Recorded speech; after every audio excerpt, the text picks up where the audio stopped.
Well, here we are. Episode 25. Episode 25. Yeah. We've come a long ways here. We have? We're making progress, I think. Yeah. We were going to do it once a week, and now we're once a month, maybe? Yeah, but I think... we can speed that back up I think now. so, now that we're here. Okay, Speaking good. of which, this is the first time we're doing it from this office in Newport Beach. Fantastic, yeah. Yeah, that is not a display behind us. That is actual water and boats. And we are in a suite that, we got an amazing deal on. It's actually subleased to us. Oh, is it really? Okay. Yeah. Oh. So two tragedies gave to a perfect opportunity for us to get into this amazing suite overlooking the Newport Bay right here. So we're on West Coast Highway in Newport Beach. And so if you're down here enjoying the beautiful Orange County weather, you can come by the office and check out what we got going on. Yeah, this is a pretty amazing spot. Pretty epic It spot. is. I know. I am amazed by it and blessed. God has worked some miracles in our lives to bring us right here, so I'm pretty stoked on that. Yeah, As are we. amen, Yeah, right? yeah, absolutely. For sure. So I believe the last episode we were kind of talking about my past and then, how I went to prison and, getting through trial.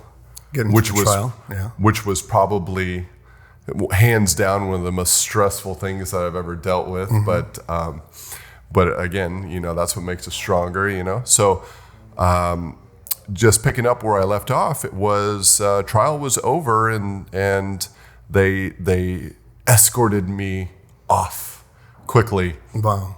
Yeah, they did. It was a bit of a high profile case for the county and where I was in El Dorado Hills and in Napa County.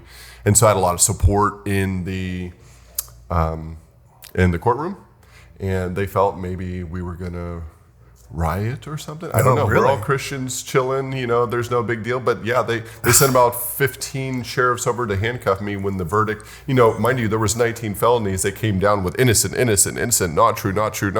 And then it was like the final one. And for hitting that guy one time, it is true assault with a deadly weapon. So it's like, man, they went through every possible charge they could get me with, and it was just not guilty. And then it was just this one, and they were prepared for that.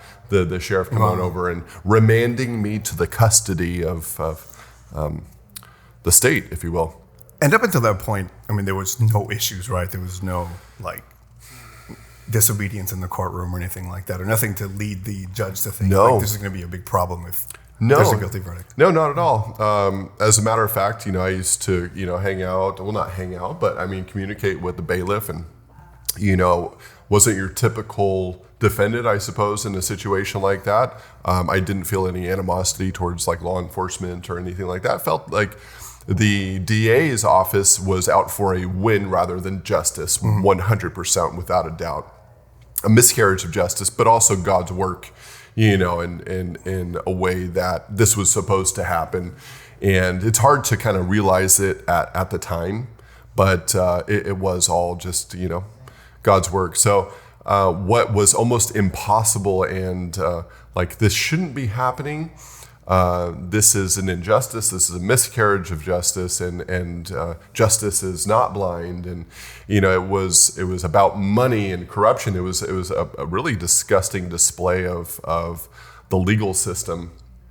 And but again, it was all supposed to happen. But throughout that entire process, it didn't push us into a negative feeling or angry. We were there to defend me and my future and my family, and that was it. It wasn't there was no bad words or anything like that. So when they brought the sheriff over to remand me, I think they were more concerned with how the audience would react.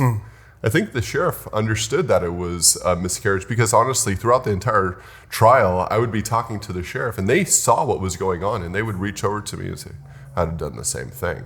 Wow. And, I would have shot him. It's typically the type of response that I got. I would have shot the guy. And I said, well, I would be facing a different charge right now for that. But, and when they came over, it wasn't a violent thing. It was, let's block this man from his, 40 or so supporters behind him in case something happens.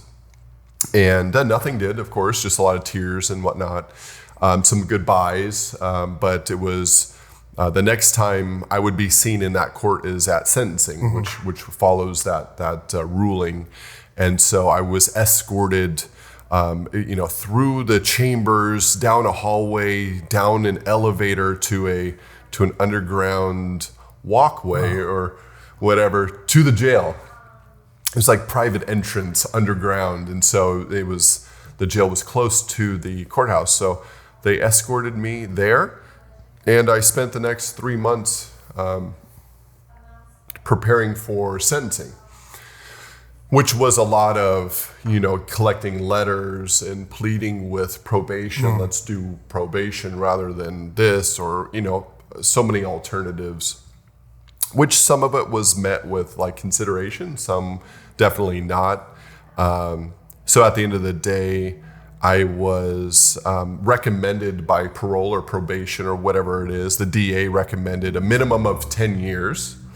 When that 3 months was up, I returned to the judge, and my family was there and everything. And I'm wearing prison attire now, or jail attire, blue stuff, and none of it fits, and it's all faded. Whatever. And, I was clothed. It wasn't like some sort of camp. It was reasonable. I wasn't left without. I mean, it wasn't the best cuisine, and I wasn't around the best company, but it wasn't horrific. And so when I got there, sentencing, the DA said, we want 10 years for this guy. He hurt this man and so forth, and we're gonna, we want the max, which was 10 years. And so we submitted that we would like the opposite, right? The probation aspect. And, similar to like a business transaction, the judge met right in the middle. Oh, wow. At 5 years. And she did that based on the letters and, my history and whatnot. And she took that into consideration, but also had to abide by the letter of the law, which was what, the jurors found me guilty of, which was assault with a deadly weapon. And so she did her job, and she gave me as much leniency as she could without facing potential, backlash from the community or the DA's office. I think she didn't help me out, and she didn't help them out. Even though it was a win according to their office, I would think. The DA ended up getting promoted, of course she did. Wow. And business, she's a very good businesswoman. Horrible when it came to like justice and like the letter of the law. But I truly feel that God placed her poor decisions in my life on purpose, right? I was supposed to go to jail. I was supposed to experience all these things, right? Because that is what put me here now, right? I have full faith in that. But I wouldn't be here now if I hadn't have gone through that. So I'm thankful for it, and I wouldn't change anything, honestly.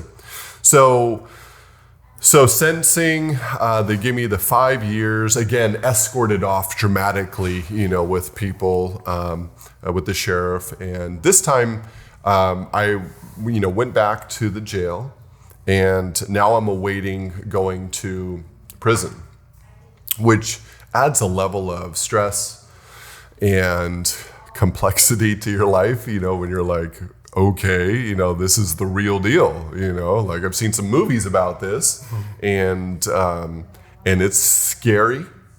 And I'm a big guy, but I literally, it didn't matter my size or anything. I'm scared, a knife can take down a big guy, anything can, there's, and thankfully I'm not a gang member or anything like that, but still it's very scary. And then probably the one of the scariest things is being away from my family.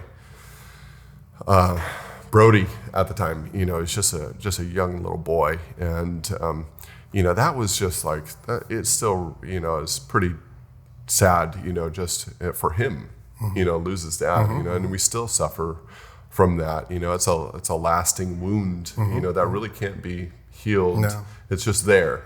Yeah. We tried to work with it, but it's still a thing. But at the end of the day, again, it all happened for a reason. So I was sent away early, about 5 days after the sentencing, early in the morning, about 3:00 in the morning. Got a knock at the end of my bunk, and there was a CO there, correctional officer there, with shackles, like the chains and everything like that. And what's funny is they put you back in the clothes that you got sentenced in, or not sentenced in, but what you were reprimanded in, or remanded in. It's not reprimanded, what you were remanded to custody in. And so that was when my trial ended, and I had a suit on. So I had to put my suit back on before I went to prison, from the county jail. And so here I'm putting on my suit. I almost felt like a regular guy, and they're putting this, these chains on me, and I'm like a fully suited up businessman with these chains on. I mean, it felt bizarre. And they stuffed me in the back of this van, me and a few other guys that are going to San Quentin. And prior to then, I had been asking, hey guys, what am I gonna see here? I'm asking other guys, and there's some guys in there that have been there like 4 or 5 times. Wow. They're like, here, this is what's gonna happen. You're gonna pull down your pants, you're gonna show everybody your rear end, they're all gonna scream on every level. And I'm like, this is unimaginable. I don't know what you're talking about. And this is disgusting. Like, this is crazy what you're saying. And then you just gotta watch out for this, that, and the other. And I'm like, what? And then it all made sense when I got there. So they stuffed us in the van, they brought us there, and we're in basically it's like cattle, 100%. You're like, and rightly so. A lot of these guys are really bad guys. They shouldn't be treated with, the nicest of, they've hurt people, they're not good guys. And so they corral us in there, and it's almost like we're getting shots and we're getting examined and everything. We're butt naked running around. It's like, it's crazy. It's dump all your clothes in here. When I got out of the van, they didn't know who I was. I had the shackles, but you couldn't really see them. My jacket went over them, and they kept walking past me like I was like somebody with the institution. Oh, like wow. I was like a member, like an executive, whatever. Yeah. And so they kept walking past me, and they looked at me, and they're like, "Are you here?" And I'm like, "Yeah, man." And I was like, "Dang, that was my chance to escape." I've been like, no, I've seen enough. Take me out of here. like this, I was like, oh man, that was my chance. But I said, no, I'm here. And I kind of lifted up my thing. They saw the shackles. They're like, okay. And they unshackled me. They're like, get rid of your clothes, put it in the box. We'll mail it home with all the rest of your belongings. And so then I went into an orange jumpsuit. And a couple hours later, they shuffle us through to West Block, which it's right next to Death Row. I know, right? Yeah, the real Death Row. So it's right next to Death Row, and this block of housing holds thousands of people on 5 levels. And they call those tiers. And TIER, even though it felt like the other tier for quite some time. So they assigned us to these tiers, but before that, they line you up on the bottom tier, and they have to do another check on you to make sure you didn't pick up any contraband from the hospital where you're getting all this through the institution to the West Block. And so I think it's absolutely unnecessary, but it's a way of, demeaning you and whatnot. And so they line you up at the bottom of the tier. You have 5 tiers looking down at you. They're screaming at you because of it's some sort of initiation and welcome to hell type of feeling. Fresh fish. And so they make you pull down your pants and bend over and show all 5 tiers your rear end, 100%. And they say, show us your wagon wheel. And it's disgusting, it's demeaning. And if you don't do it, I don't know. I don't know what happens if you don't do it. Everybody did it, and the guards were demanding us doing it. I didn't really feel like getting pepper sprayed or something. They have real bullets there too. Wow. So I had to do it. And so that was pretty unfortunate. It was a sad thing, you know, that we had to kind of like lower it, you know, but again, not nice guys that we're with.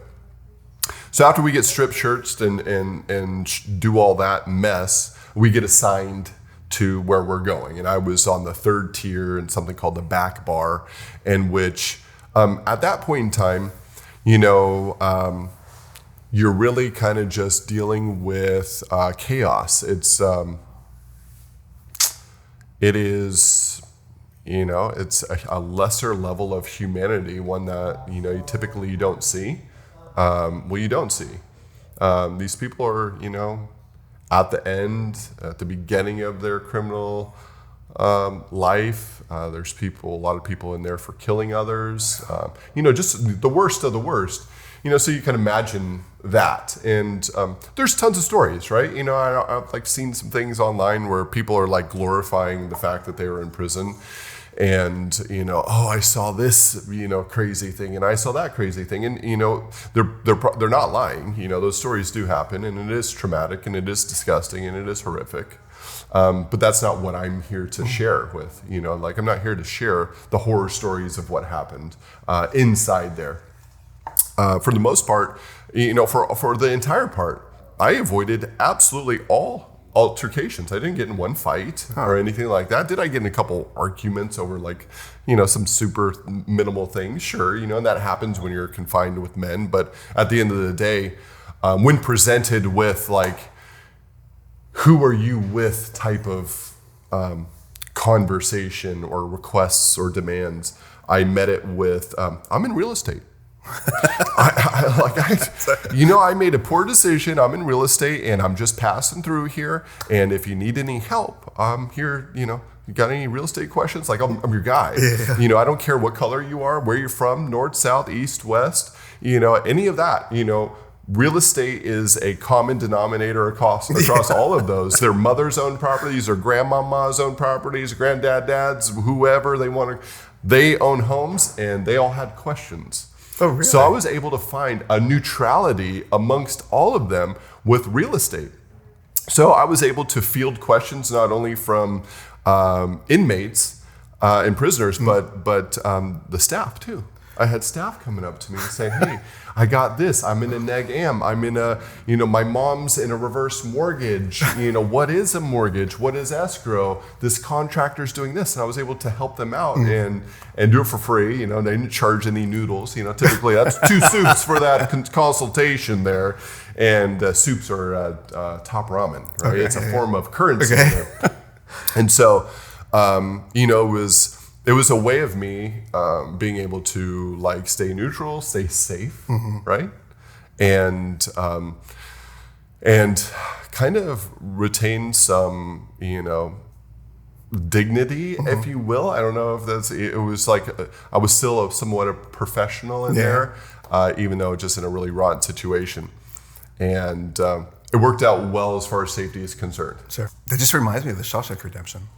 Exactly. Because he was an accountant, right? Exactly. He was helping, like the warden, you know. It is absolutely 100% like that, and but you didn't escape the way he did it. Yeah, there was no escape intended here. You know, my, you know, the thing is, I'm glad you brought that up.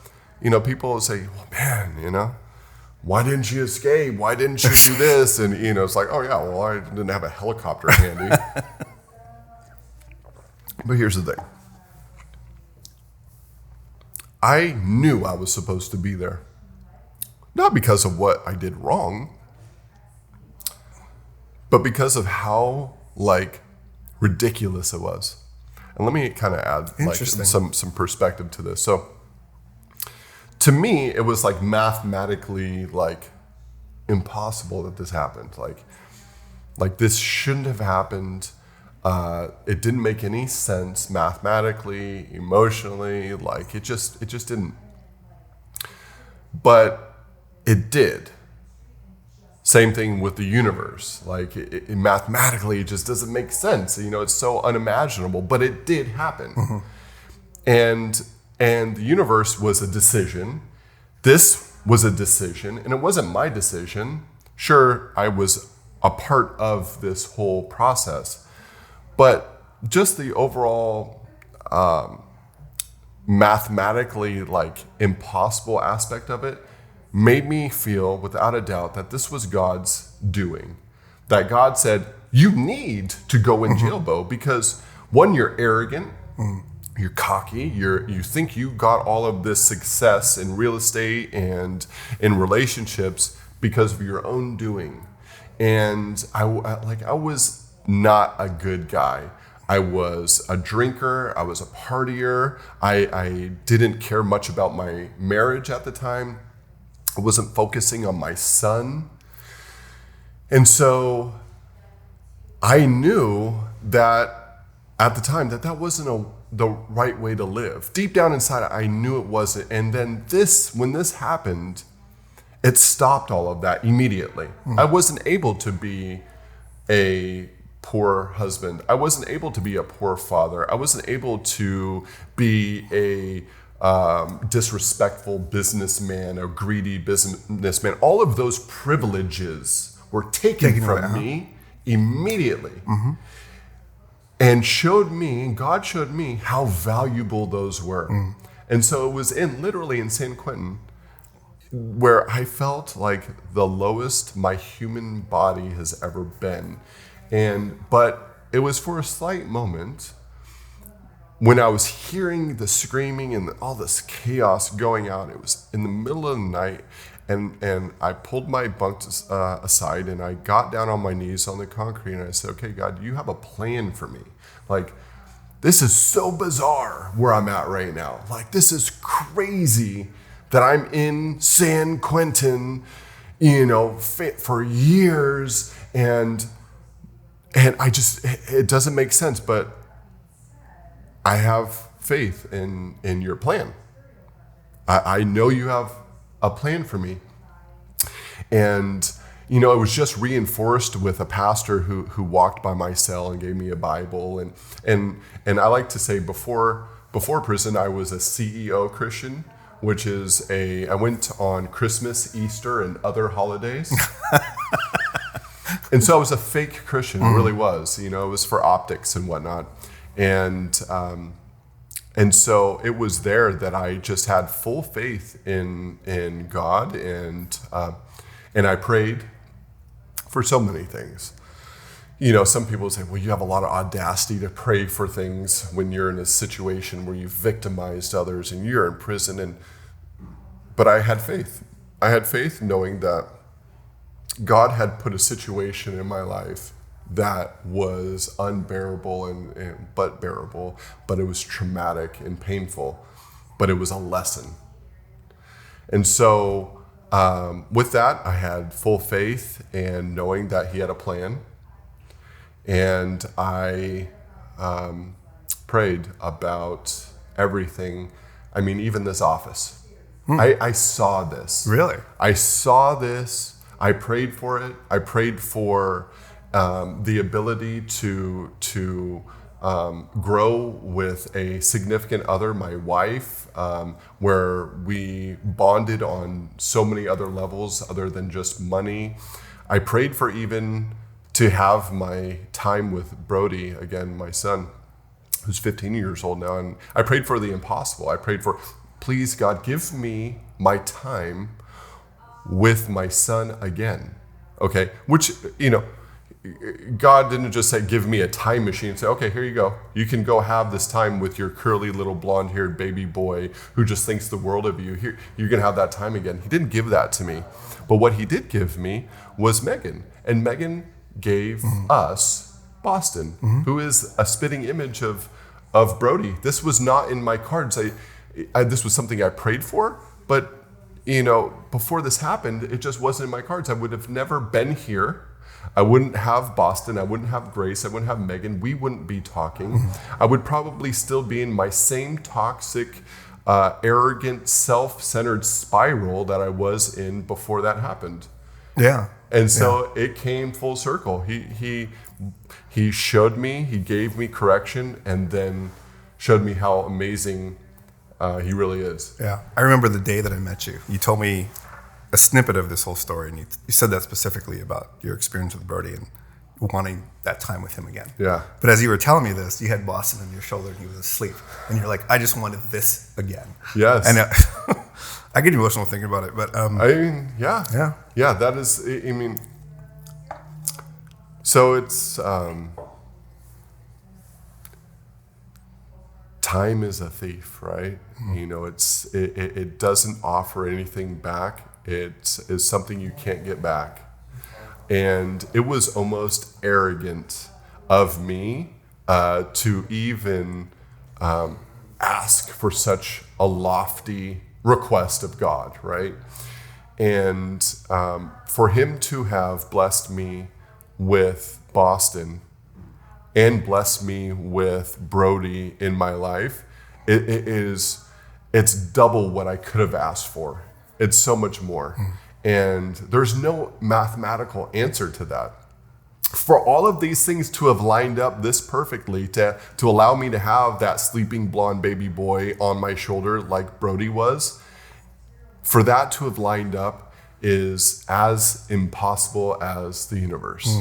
And the universe was made by God, and some people call it the Big Bang, which was a decision, and that decision was only made by one person and one being, and that is God. So I'm not trying to make this a religious type of podcast, but that's my only explanation for how amazing and impossible this whole journey has been, to where I'm able to share that. Like it's been a rough ride, but sure. I think, and I know, for every painful experience we have, that gives us the callous or the tough skin to endure more and experience more, and then offer that experience and that testimony to others who may think that it's impossible, but it is possible. Sure. When you told me the story, it was hard to believe, because I had an indication of where you were sort of presently. And I don't know how else to sort of word it, but the fact that you are where you are now, in spite of going through that, it's kind of miraculous in a way, because I think you have a choice to make when you're in rough decisions like that. I mean, that's my experience, because you have the choice to say, hey, I'm gonna turn my life around with whatever I have with me, or I'm just gonna be angry and bitter about it forever. Yeah. And I know people.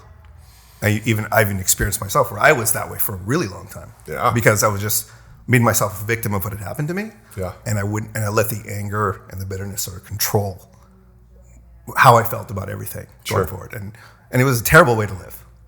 Really Absolutely. terrible. Yeah. Yeah. So like for me to see that, it was amazing to see that, to say, you're like, you gave me a little bit of background about your business. I'm like, my first thought was, well, he's this successful after going through that. How is he not just angry and bitter all the time? And why would you move forward knowing that happened to you?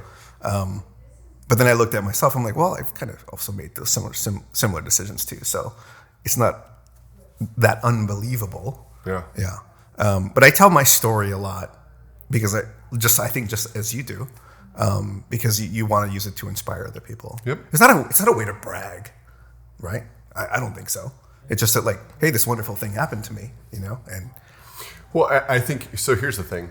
It's relatable, okay? So today, right now, there's a lot of people that are conflicted. There's a lot of people that are a part of the judicial system, domestic violence, DUIs, and it's happening more and more, okay? There's a lot of people that are getting these blemishes on their record. And they kind of get ostracized, and from the norm. But what I'm finding now is that there's a lot of people that are, impacted, okay, and to relate to them and show them, like, hey, I'm in the same boat as you. Don't give up, right? Don't give up, because it is possible. Even what you may think is impossible is actually possible. Now, it may not be packaged how you exactly had requested or prayed or worked hard for, whatever it is that they're doing. But if you work hard and you have the right morals in place and you stick with them, then the likelihood mathematically of you being successful or at least changing the trajectory of your life is very high. Mm-hmm. So I like to kind of give the visual of San Quentin to me felt like the bottom of a well. It was cold, it was dark, it was moist. There was massive rats. Oh. It was disgusting. It was just a very slimy, gross place, right? As you can probably imagine. And there was only one direction to go. Now, you could stay down there and wallow in the murk, and there's a lot of people that find comfort in that. Mm-hmm. It's dark. You don't have to see other people's face. You don't have to, really deal with reality. You can kind of... It's easier amongst others that don't hold you up to certain expectations, right? Mm-hmm. You are who you surround yourself with. And if you're surrounded by murk and less expectations, then what do you think the outcome is going to be? So in a situation like that, for myself and for you, you see that there's light up there. And I would much rather be a part of light than darkness. Mm. But it's going to take some work. Mm-hmm. It's going to take some bleeding fingers scraping the side of that well to get up to the top. And again, nothing that is worth anything ever comes super easy. Sure. So you have to take that first step, right? Every journey, right? And you have to make that decision. And you made that decision. I made that decision. And abided by, and I do abide by a certain set of moral code. And do I slip up? Do I make poor decisions and sin? Yeah, absolutely. But I get myself back on track, and I keep moving forward. Mm-hmm. And that's kind of just what I've been doing ever since I was in prison. I made that decision to change my whole life around. Yeah. Stop being as selfish as I was. There's so much that I can relate to everything that you've said, because it almost sounds like what you said verbatim I've said to others without ever having heard it from you. Mm-hmm. Because the experience, it's almost the same. I didn't go to prison, but the feelings and everything that came from it, it's relatable. It's so relatable. I'm not the only person that's done with this. You're not. So the thing is, it's like the impact can be packaged differently. Mm-hmm. Your impact was packaged differently. Mine was packaged differently. But the thing is, it's trauma. Sure. It's something that has significantly impacted us, right? And we made a decision to move beyond that. Mm-hmm. And that story that you have, the story that I have, is what others are going to be able to relate to, or what they do relate to, which is going to save lives ultimately. Because there's light at the end of the tunnel. Yeah. Yeah. I would say you have already, right? I think people in your circle would say you have. Come full circle? Come out of the light at the end of the tunnel? No, I think you've inspired others and sort of saved people, for sure. I hope so. I would say that I've been part of that. Oh, really? Oh, yeah, totally. Oh, dude. Well, you know where I was before I met you. You were sad, bro. You had some stuff going on. Yeah, and then all of a sudden it's like, hey, one job? Sure. Well, that's what it's all about. Yeah. So God does these things for us and gives us these talents, gives us these experiences to share how awesome it really is, right? And even if you don't believe in God, right? Even if you just follow along this basic rules of do unto others as you would have done unto you, right? That's basically what the Bible is, really. Follow along that moral code, do right by others. Don't be selfish. Know that it's not coming from you, and your life will improve without a doubt. Yeah, I think the hard part of that, and I think that I always tell people, is that you just have to just act every day. And it doesn't mean that things are going to change right away. Not immediately. No. I had to, at least in my personal journeys, I had to accept where I was. And I think we've had this discussion before about where recognizing where you are and that you're there for a reason. And then you just work every day and not give up. And then things will change. It's hard. It's a hard thing for people to accept. It is a lot of work. Yeah. Not giving up. That's a big thing, right? Mm-hmm. That's a huge thing. Mm-hmm. And that's kind of brings me back to like the bottom of the well, where you look up and you're like, that's a lot of work. Mm-hmm. And it was so easy to get down here because gravity, right? Mm-hmm. It's so easy to fall to the bottom of the well, and it can happen a lot faster than you getting up to the top. Sure. But you have to decide what you want. Yeah. You have to decide, what do you want your future to be? Because we are ultimately in we're not in the driver's seat. God's in the driver's seat, but he gave us the tools to navigate this life. And if we navigate it according to his rules, then we will be happy and healthy. Sure. Mm-hmm. Not saying that there's not going to be trauma along the way. No, Believe of course me, there will be. Of course not. Of course not. But you know what? It's going to be a lot better than just hanging out at the bottom of the well. Sure. And there are people that prefer to stay there. Yeah, it's cool, right? As far as temperature wise, you you got other people that don't really hold you to high standards. Mm-hmm. There's a lot of devil there. Yeah. And the devil makes things real easy. Mm-hmm. But, when has anything ever that's been easy ever been good? Like, let's go like growing your crop or raising your children or working your job. Like anytime you try to cut corners, the product is poor. Sure. Well, I didn't dig the hole deep enough. I didn't want to spend the time. So I planted this and my crop fell over and whatever, right? My kid, I'm not raising him. I'm putting him in schools all day. And then when he gets out of school, he's with his friends. I don't spend any time with him, but it's easier for me, right? What's your kid going to turn into? Just hand him the iPad. Right, exactly.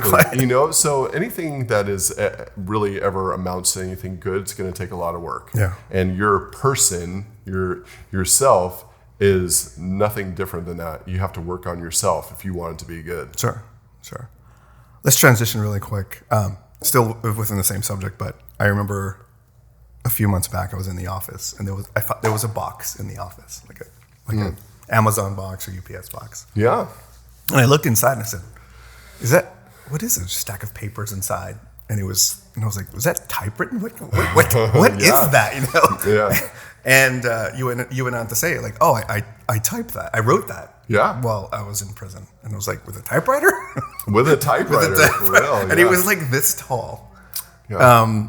Let's talk about that briefly. Sure. Yeah. So it started off as yellow pads. A little yellow. No, I couldn't imagine. Yes, I was, hieroglyphics with a needle tip. No, it was legal pads. Mm-hmm. So I could get as many of those as I wanted. If you wanted regular paper, there was some parameters and whatnot, but I was able to get legal paper, and so I wrote on these pads of paper my story. Now it was just about everything. It was basically me recounting everything that happened, and then adding in some assumptions about the other people involved. I couldn't fill in everything, but I just kind of wanted to put together a story of kind of what took place. Yeah. And I did so, and it was, I don't know, like 25 pads of paper, and then it was condensed into 772 pages. 772 pages typed. Yeah, typed, yeah. And I'm telling you right now, you become, because there was no, you can see it on a screen. You're typing click, click, and it goes there. And so if you mess up, there's a erase aspect to it, but you have to have it lined up perfectly and back, and then all of a sudden it's messed up, and so that's what it's filled with, honestly. Okay. But it took a lot of time. But that's what the story was. It was just me kind of like putting my thoughts and feelings on paper, and it was kind of cathartic. It really was. But that's what is in that box over there is the story. Yeah. Whether or not it makes its face sometime, but I wrote it in San Quentin. I started it in San Quentin and then finished it in Tehachapi, which is in Tehachapi. I forget what prison, I guess it was called. I think it was called Tehachapi. Anyways, high desert area, not much to do.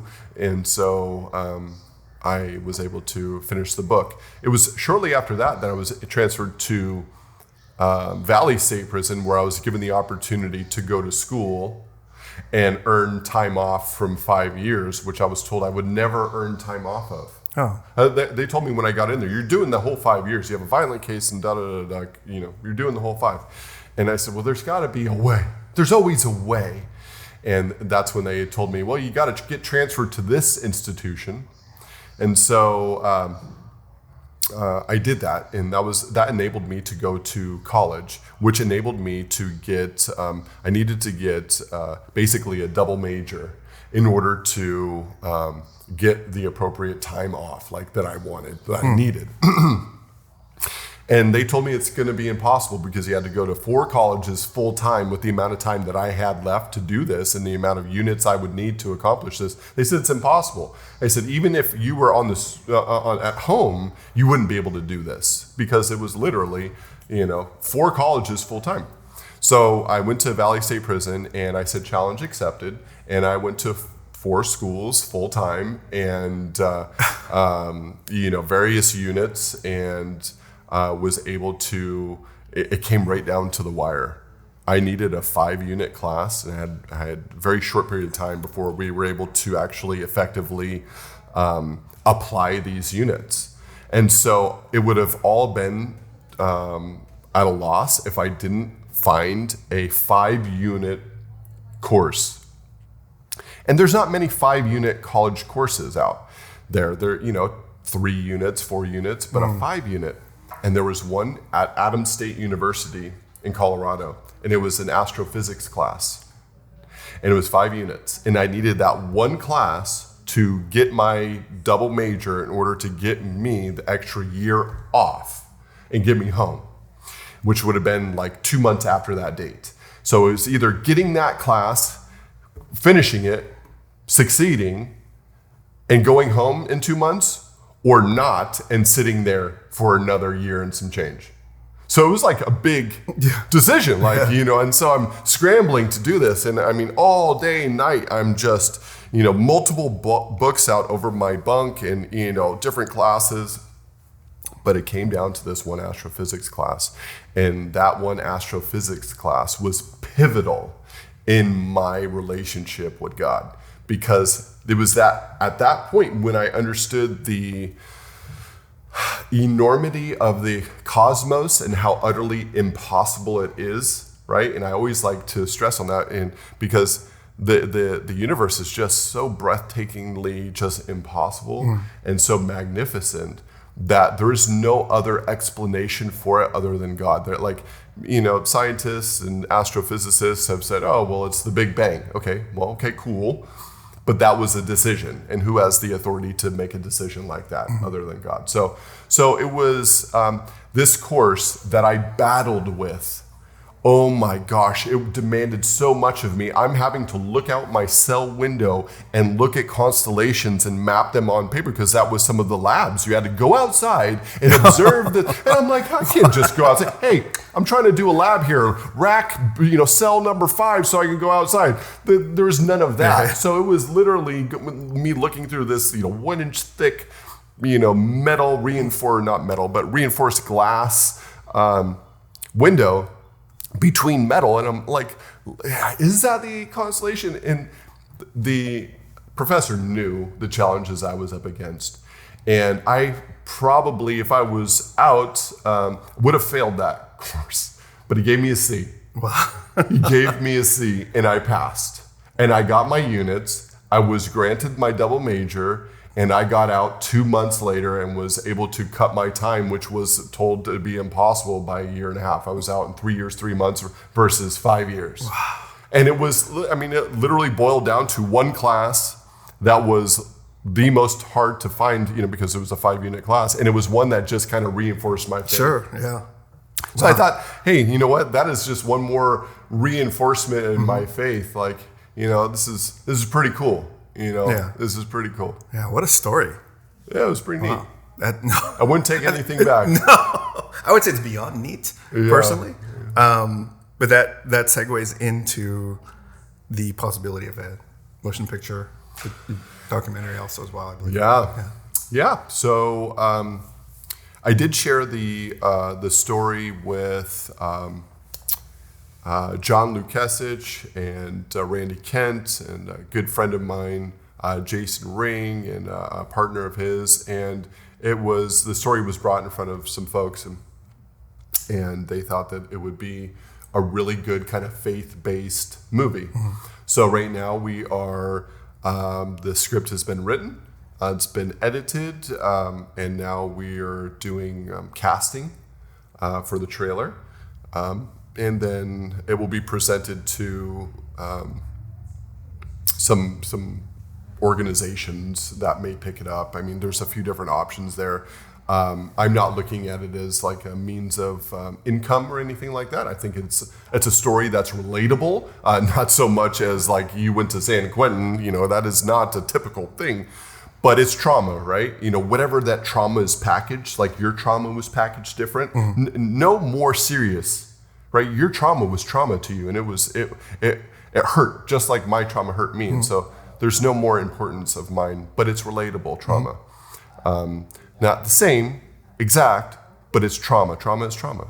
So with that being said, it brought forth a relatable topic as far as traumatic or trauma is concerned, where we can share that with people and show them like, hey, you know what? I had faith in a time where others may have not, and look at where I'm at right now. There's no plausible explanation other than God doing His miracles. Sure. Yes, it was hard work, but it was hard work with the tools that I was given. Awesome. So that movie, it's a work in progress. We have another meeting about it probably next week. Wow. And we'll see who they're casting for it, but it's going to be pretty. There's some different titles for it, but most of them, just to give you kind of an idea, this is a Goliath type of story, and the grace of it. So Goliath was a big guy who was crushed, right? So that was me, big guy who was crushed, but then rise again in a different form, not an arrogant, cocky, rude, mean form, but more in a humble, respective way that can help others, right? So it's the fall and rise of a Goliath type of bad guy, but with a triumph of a David, if you will. Sure. So some different names going around, but with that overall principle. Kind of cool. Yeah, that's awesome. I think so. Yeah, they had a great idea. Yeah, no, that's awesome. Had a great idea. I think that your story has all of the hallmarks of a really great motion picture. Yeah, a pretty suspenseful one, if you will. I really do. I think it's relatable in the traumatic effect, and I think it also adds some suspense to it, because it was suspenseful for my family, and myself, and traumatic, and dramatic. And I hope that story resonates with people. I hope they don't ever have to experience anything like that, but I hope that it resonates and gives them kind of hope, to where if that guy can do it, then it should be a piece of cake for me. Or inspiration, I think is. Really. Yeah, for sure. That's awesome. Thank you. A wonderful story. Looking forward to what future God has in store for us all. It's certainly bright. I mean, so again, it's hard work and it's faith, and full circle, we're negotiating the transaction for our church right now to grow the church. And, you know, who would have thought, right? You know, here I am negotiating the acquisition of a $10 million church for our congregation. And, you know, in 2018, you know, I was in prison, you know, and that is a cool story. That is a cool story, because how many people feel like they're at the end, they're worthless, they have nothing, and they're not even in prison? But to tell somebody who's down on their luck and say, hey, you know what? If this guy can go from here to here, then you have so much potential. And that's the whole thing. Sure. That would be the whole thing. Yeah. You know, just give some inspiration. But then also, it's not just to say, hey, this is miracles. This is from someone. This is from God. This is not from Bo. This is not from me. It's too impossible to be me. There's no way I could take credit for this. There's absolutely none. No, I'm not an extremely wealthy guy. I've just been blessed with the opportunity to start a company that's never been seen before. That has changed lives already, and is really making a statement for itself in this, you know, newly pioneered prop tech industry. Like, it's like I'm blessed. You know, the concept of Bellwood was born a long time ago, when I thought it was dead. I thought it was gone. I thought it would never be in real estate again. And yet, upon prayer and hard work and dedication, here we are. Newport Beach. Newport Beach with boats behind us. Overlooking the harbor. Yeah, humidity and all those things. Yeah. The sound of seagulls all day long. I love it. Yeah, it reminds awesome. me of my grandmother. Yeah, absolutely. Well, that's awesome. She didn't squawk like a seagull, but she did live near the ocean at one point in time. Yeah. That's awesome. Thank you. Yeah, So- appreciate you letting me share that. Yeah, with you. no, I love hearing the story. Yeah. Yeah. It was something. Yeah. So hopefully it changes some lives. Sure. That's the goal. Sure. All right. Awesome. All right. On to the next one. Episode So episode 27? 26. 26. 26. Wow. next I week. almost felt like that would have been 2 and 1 right there. Yeah. So, episode 26 is coming up, and I'm just honored to continue to share this movement, right, of real estate and just hope. Not only is Bellwood changing lives as far as financially and giving them the opportunity to invest in real estate, but hopefully a greater impact spiritually, which is the real goal here. Is, you know, I feel that I've been kind of put into a platform to where I need to share how we got here. And it wasn't just by my own means. It was through the grace of God. And I'm not preaching to you. I'm just telling you facts. So episode number 26, we'll be covering some more real estate focused items. Probably, I don't know if we're going to be touching on the prison aspect anymore. No, I think that's enough. But there's a lot of interesting things happening within Bellwood. Some of them we can't even talk about yet. Oh man, yeah. So hopefully soon. So we have something hitting the app here pretty soon, and you'll need to sign an NDA before you're able to watch the video. So when you do download the Bellwood app and this does come upon the notifications, make sure you sign that NDA and wait till you see what we got coming up. It's pretty amazing. Yep.